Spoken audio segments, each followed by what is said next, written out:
साथ भी इंडिया जुड़ा हुआ है। वो क्यों है वो मैं आपको बताता हूँ, बल्कि वहाँ के प्राइम मिनिस्टर क्यों जुड़े हुए हैं और क्यों उसके हवाले से बात होती है, इस हवाले से बात करेंगे। इसके साथ-साथ एक चीज़ और है, इंडियन पंजाब में एक शोर बरपा है कुछ दिनों से। यहाँ पे तो इतना मीडिया कवरेज नहीं मिल रही पाकिस्तान में, और मेरे लिए बड़ा हैरानकुन भी है। लेकिन असल रीज़न इसके पीछे क्या है, और एक खबर भी मैं पढ़ रहा था कि अजीत डोवल साहब ने कहा है कि इसको हम बहुत जल्द ख़त्म कर देंगे, क्रश कर देंगे। तो इसके पीछे हकीकत क्या है, इस पे बात करेंगे। इसके साथ-साथ बहुत सारी और छोटी और बड़ी चीज़ें हैं जो जुड़ी हुई है, उस पे बात करेंगे। और बात करने के लिए मुझे जॉइन कर रही है analyst from India, Indian Kashmir से ताल्लुक है इनका, याना मीर साहिबा। यकीनन आप सब जानते हैं। Yana ji, thank you very much for joining the show. Thank you for having me on my show. Assalamu alaikum to all your viewers. Ramzan Mubarak and Navratri की शुभकामनाएं। बहुत शुक्रिया एंड सेम टू यू याना जी। अच्छा, याना, एक तो बात शुरू इससे करेंगे कि आजकल यहाँ पे, वैसे ये बात एक हफ्ता 10 दिनों से मुख्तलिफ पाकिस्तान के जर्नलिस्ट, सोशल मीडिया, अपने ट्विटर हैंडल्स पे, मुख्तलिफ टीवी शोज में मैं सुन रहा था। और एक हफ्ता पहले मैंने इस पे बात की थी। मैंने काफ़ी सारे लोगों को देखा कि वो बात करें। टीवी चैनल्स में बाकायदा न्यूज़ बुलेटिन जो 9 पीएम का होता है, उसमें बाकायदा पैकेजेस चल रहे हैं कि जी इंडिया के प्राइम मिनिस्टर है जी नरेंद्र मोदी साहब। उनसे जी। बड़ा इख्तिलाफ भी है लोगों को। कुछ लोग, अब बहुत सारे लोग तारीफ भी उनकी करते हैं, लेकिन बहुत सारे लोग कहते नहीं कि उन्होंने ये किया था। एक बात पे सारे लोग आज एग्री हैं पाकिस्तान के, और वो ये है कि यहाँ पे जो स्टेट्स को गिफ्ट्स मिलती हैं वो मुख्तलिफ लोग बांट लेते हैं और घरों को ले जाते हैं। तो उनका एक क्लिप बड़ा फेमस है, आजकल चल रहा है, और वो ये है कि वो कहते हैं कि यार मेरे भी कभी कभी दिल करता है कि यार ये बड़ी खूबसूरत पेंटिंग मुझे मिली है, तो मैं ये घर की दीवार पे अपने रूम में लगवा दूं। लेकिन कहते हैं मैं नहीं लगाता, मैं इसको हम्म। ओपन ऑक्शन में लेके देता हूँ, और फिर जो है वो पैसा मुख्तलिफ जो जनता है उनके इस्तेमाल में वो पैसा आता है, उनकी बेटरमेंट के लिए, उनके वेलफेयर के लिए। थोड़ा सा इस हवाले से बताएंगे, क्योंकि आजकल तोशाखाना में लोग लाखों करोड़ों की घड़ियों से लेके गाड़ियां, कारपेट्स, कोई चीज ऐसी नहीं है जो किसी पाकिस्तानी प्राइम मिनिस्टर ने, किसी मिनिस्टर ने छोड़ी। तकरीबन सब ने अपने, कहते हैं ना कि जिसे कहते हैं कि गंगा में हाथ धोए नहीं है, बल्कि मैं कहता हूँ पूरे नहाए हुए हैं। थोड़ा सा इससे शुरू करेंगे, फिर आगे चल। जी देखिए, जिस आरएसएस को हर बार गाली दी जाती या है ना या इंडिया में, जी बिल्कुल। अब आप यकीन नहीं करेंगे, ये जो संस्कार हैं, जो मोदी जी के संस्कार हैं, ये आरएसएस से ही आए हैं। आरएसएस दरअसल एक ऐसी तंजीम है जो इंडियन संस्कृति और संस्कार, संस्कार का मतलब है जो the virtues that an Indian has, whether he is a Hindu और a Muslim, let me make it clear, या हिंदू हो या मुस्लिम हो, इंडियन के अंदर जो वर्च्यूज होती हैं कि अपने ग्रीड से ज्यादा दूसरों की भलाई ज्यादा इम्पोर्टेंट, वासुदैव कुटुंब जिसको हम कहते हैं, ओके। बिकॉज पूरी दुनिया हमारी फैमिली है, हमारी अपनी है। अगर हम दूसरों के लिए कुछ कर सकते हैं, that is more important then hoarding wealth. अब ये कुछ ऐसी चीजें हैं, मैं हर बार बोलती हूँ कि जिस तरह की संस्कार जो आरएसएस प्रमोट करती है, ये उसी का नतीजा है कि मोदी जी के अंदर वो ग्रीड नहीं है।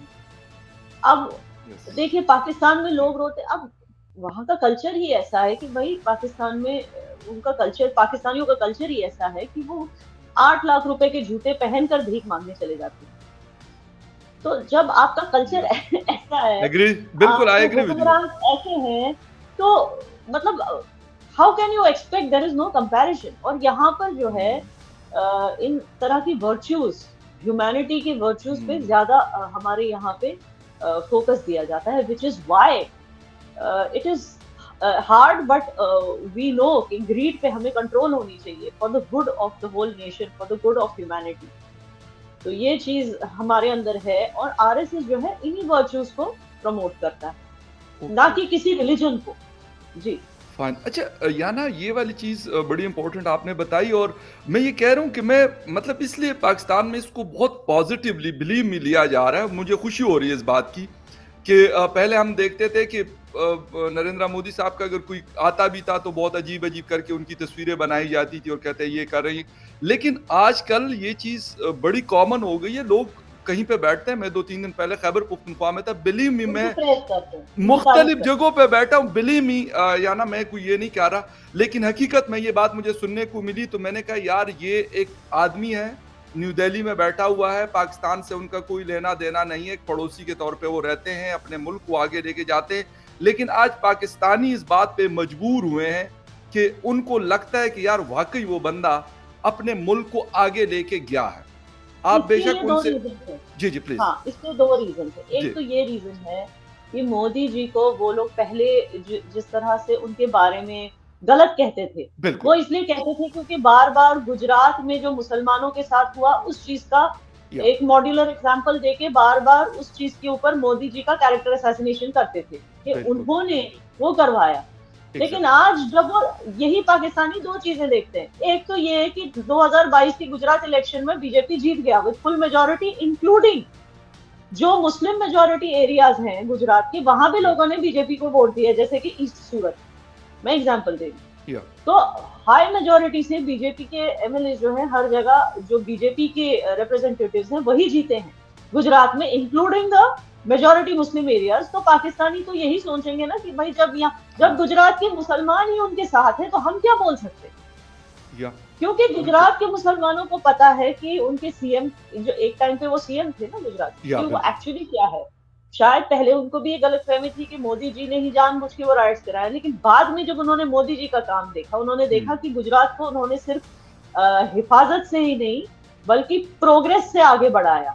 या और कभी किसी भी पॉलिसी में कोई हिंदू मुस्लिम ये तो बात आती ही नहीं है। कोई भी पॉलिसी जब वो इंट्रोड्यूस करते हैं उसका बेनिफिट हिंदूज और मुस्लिम्स इक्वली उसका बेनिफिट लेते हैं। तो बिल्कुल ऐसी कोई चीज नहीं है, उसका जो भी पॉलिसी आती है उसका मुनाफा दोनों हिंदू और मुस्लिम्स को होता है। तो हर एक चीज जब गुजरात के मुसलमान आगे बढ़ना चाहते हैं और वो जो बीती बातों को भूल कर एक प्रोग्रेसिव गवर्नमेंट के साथ आगे बढ़ना चाहते हैं, तो ये पाकिस्तानी कौन होते हैं बार बार वो 2002 का मुद्दा उठाने वाले। जब गुजरात के लोगों में ही आपस में ही वो कलेश नहीं है, चाहे हिंदू और मुस्लिम हो, तो पाकिस्तानी कौन होते हैं बीच में बोलने। तो वो एक चीज क्रॉस आउट हो गई जिसकी वजह से वो मोदी जी के बारे में बुरा बोलते थे। दूसरी चीज, हर एक वो कंट्री जो पाकिस्तान को भीख देती है, उस कंट्री का प्राइम मिनिस्टर हो या प्रेसिडेंट हो, वो मोदी जी के बारे में अच्छा ही बोलता है, चाहे इटली हो चाहे फ्रांस हो, जो भी वो अच्छा है। क्योंकि आपको पता है, जैसे मैंने लास्ट टाइम आपके शो पे भी बोला था कि 78% ग्लोबल अप्रूवल मिला है मोदी जी को, and he is the most appreciated and approved global leader in the world।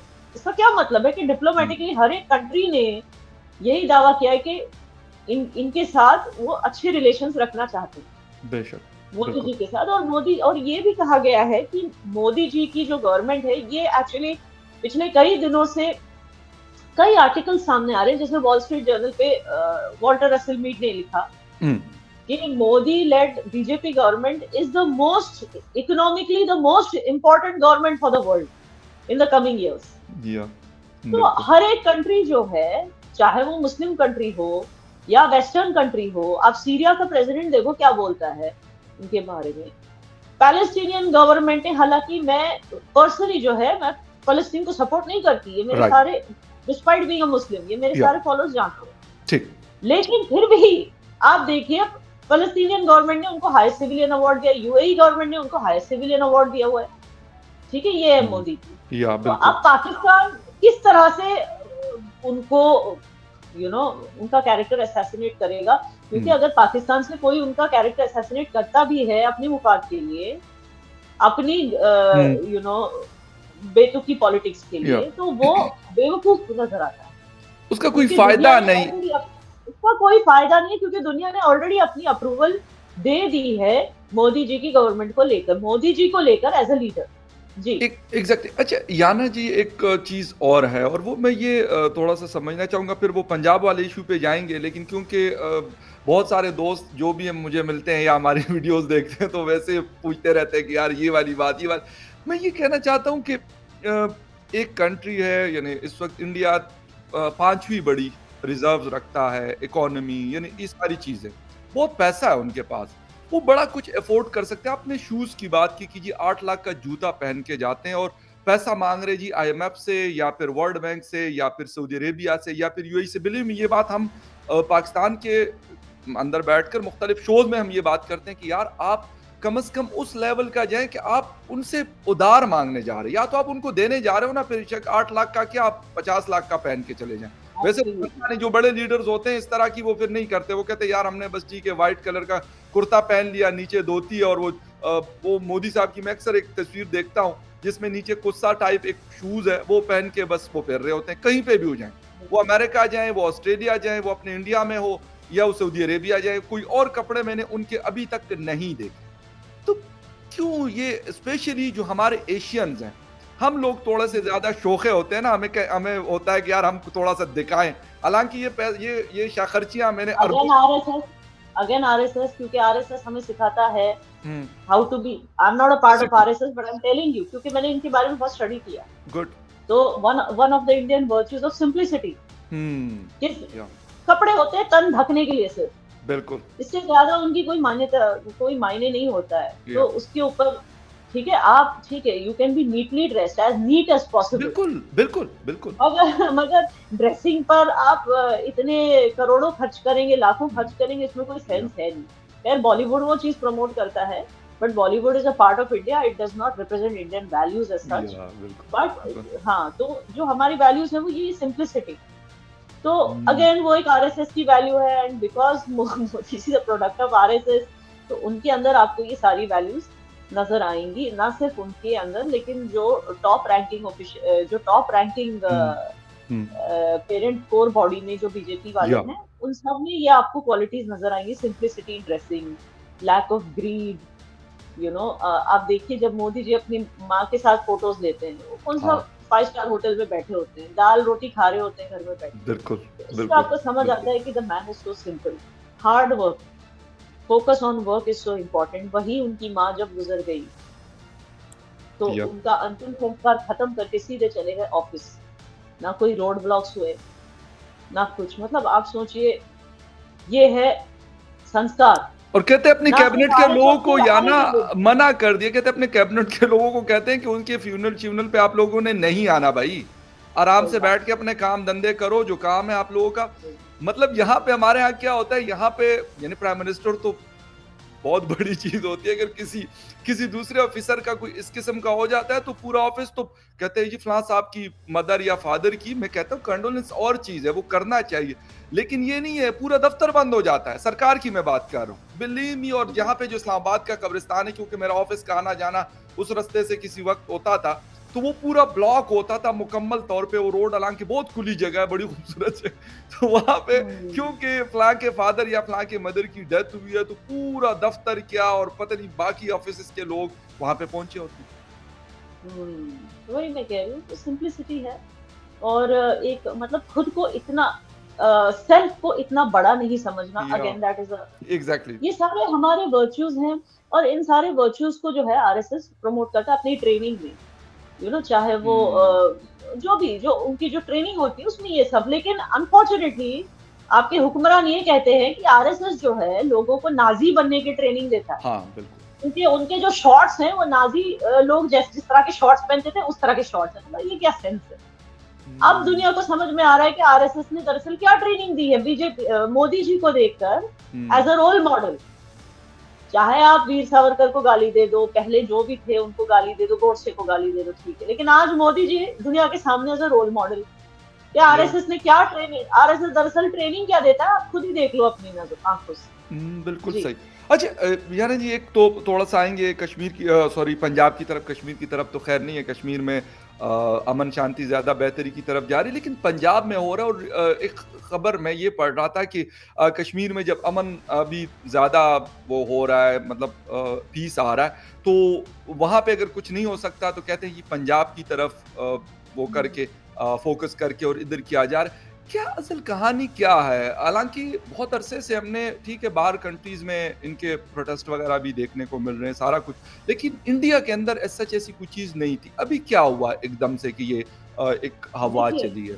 क्या होता है कि India is a very challenging country to govern, ये बात या आपको समझनी पड़ेगी, because it is an amalgamation of different states. या डिफरेंट स्टेट्स का मतलब है डिफरेंट डिफरेंट कल्चर्स एंड उसमें मेनी रिलीजन्स भी आते हैं, but exactly. Different cultures, different languages. अब क्या होता है कि अगर किसी स्टेट में वो स्टेट ठीक से एकलव्य न्यूज इंडिया, अंतर्राष्ट्रीय खबरों का मंच।